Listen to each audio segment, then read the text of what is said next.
So, as you guys know, and it has blown up, Revenge of the Sith is back in theaters this weekend. Me and a couple of my friends saw it last night. It was an amazing time to have a nostalgia trip, and in such a good way. A lot of people love to make fun of the prequel trilogy. I understand it's not perfect. It is pretty, it's not the most coherent story, but it connects enough to where it passes as coherent. There's a little bit of inconsistencies, like, the difference in Padme in episodes 2 and episode 3 were so huge for me. It went from Padme, who could hold her own and was really just a military leader, to someone who basically went completely helpless. So I'm not saying that this is a perfect movie by any stretch of the imagination.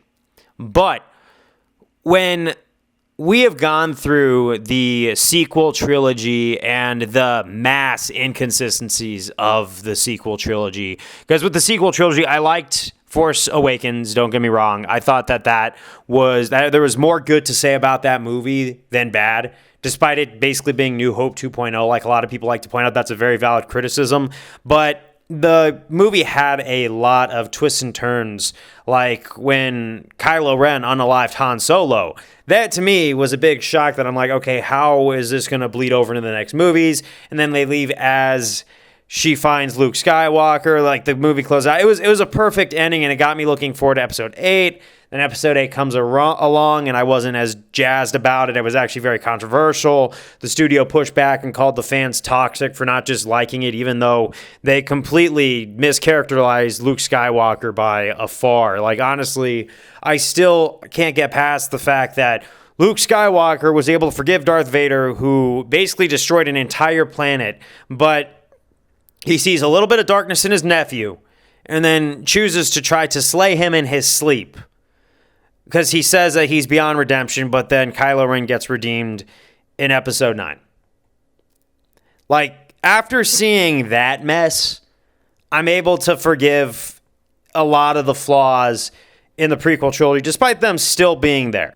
There was a lot of the, quote-unquote corny acting that happened, especially between Hayden Christensen and Natalie Portman when they were doing their romance scenes. It was a pretty cringy romance. Like, me and my buddy looked at each other while they were on the balcony talking about how, oh, I'm so in love with you. We were saying, dude, to be honest, this is the worst romantic dialogue we've ever heard.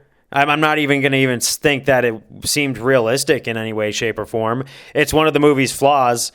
But the action scenes, the Order 66, the downfall of the Jedi, the turn of Anakin Skywalker to Darth Vader, obviously it seemed a little, I guess you could poke holes in that. But when it comes down to it, it at least made a lot of sense. I mean, Anakin was very emotionally charged up. So, of course, he's going to side with Palpatine, who had his better interests, versus a Jedi Order that denied him a rank of master despite him slaying a Sith Lord.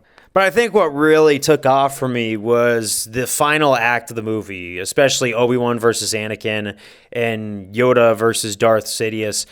Honestly, man, it was such a trip to watch that on the big screen again. I remember 20 years ago, I was at my buddy's birthday party and we watched that as a celebration. And you know what? I think I kind of got the same chills down my spine when that final battle happened. I just thought every part of it was really well choreographed. If you thought that the dialogue was bad, the lightsaber fights in the prequel trilogy were done so well. Especially Anakin versus Obi-Wan. If you look at how they do that lightsaber battle, the amount of moves they had to choreograph and get right before they got onto the big screen for the final shoot is outstanding. I honestly probably counted what was in the first part, the first 15 seconds of Anakin versus Obi-Wan. They probably popped off 30 plus hits with the lightsaber in 10 seconds. That is insane. Plus, I really did like the ending scene, not because it was ending, but it just kind of seemed like they were able to find a little bit of hope with baby Luke Skywalker, despite all the tragedy that just happened in the past hour. And honestly, the whole Darth Vader before he's put in the suit, when he goes and pops off to the separatist leaders and he goes off with his lightsaber, he doesn't have a mask, and you see the Sith eyes on this guy in full force. It just kind of had this darkness to it where you sense that if he was not put in this suit or he didn't lose all of his limbs in that final battle, just how powerful would a full potential Darth Vader really be? Like the potential that he had. I guess you could say there was a little bit of victory in stopping him from reaching his potential, but even though he's put in the mechanical suit, that Darth Vader is still very powerful. So it's bittersweet again. That's what I can give the tone of this, because there's little micro victories for the good guys despite the hopelessness that's going on right now. Obviously all the Jedi are going into hiding, but they're waiting for their time to return, and we know that once we watch the original trilogy, things are going to be okay. But I think the thing that I want to learn from this re-release is, I don't think there's ever been a movie that's been quote-unquote perfect, even though there have been some quite home runs. Whiplash, Donnie Darko, just to name a few. I know that they're redoing, since I saw in the movie theater, I Know What You Did last summer, I believe. Is that true? Yeah, it's coming out this year, and I got to look more into that. It might actually be out. I'm not too up to date with Hollywood. This was actually my first time back in the movie theaters for a while, just to kind of see an old gem from my childhood that really got me to remember a time in Hollywood where movies were mostly good. Because that's why I could describe this movie is mostly good. And I think it's all about how the movies age. And honestly, with the stuff that Hollywood does pump out nowadays, I think that we have seen that, it could get much worse, because a lot of those movies I don't even watch anymore, just because so many of them just have these weird agendas to them. They get more into politics than trying to entertain the crowd. And I don't really care what side of the political aisle you're on. It's just like when we go to the movies, we want to unplug from all that and be taken into a fantasy land, not have to constantly be reminded of it. And I was able to forget about all of the crazy stuff happening in the world right now just because, I was able to relive a childhood memory that really was a nostalgia trip and just showed me that, although we kind of made fun of all these movies back in the day, we could still find a bit of an appreciation for them. But before the movie started, Hayden Christensen came on screen and greeted us. And that guy's story on how he left Hollywood and what he did afterwards was pretty interesting, and how he kind of came around. I really don't know if honestly, I don't really watch Joe Rogan anymore, but if Hayden Christensen did an episode of the Joe Rogan Experience, I would actually love to watch it, because I'd like to hear that guy talk just to see where he's been. But I know that this role was so, bittersweet for his career, because he never really got much work in Hollywood afterwards.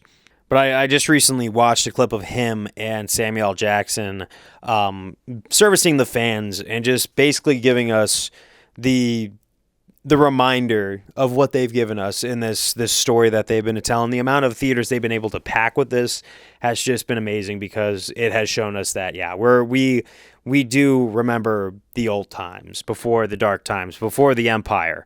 But did you guys see it? What did you think? Leave it down in the comment section below. Did you get reminded of the good times, or do you still not like the movie? I'd love to have a civil discussion, no insults or anything like that, but I do like to hear other people's thoughts. If you want to leave a comment down below about what you thought of this re-release, because honestly, man, I know, like I said, not a perfect movie, but I am very glad I went to go see it. I'm beyond satisfied to have this nostalgia trip and just get to see our friend Hayden Christensen back and how things have gone for him. But as always, guys, thank you very much for tuning in, and thanks for listening to me ramble and yap.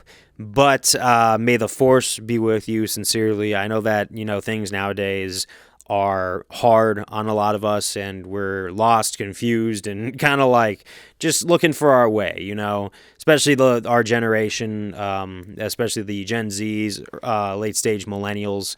But sometimes we do get to be reminded of the good times. And honestly, I forgot what a good time that this movie really was.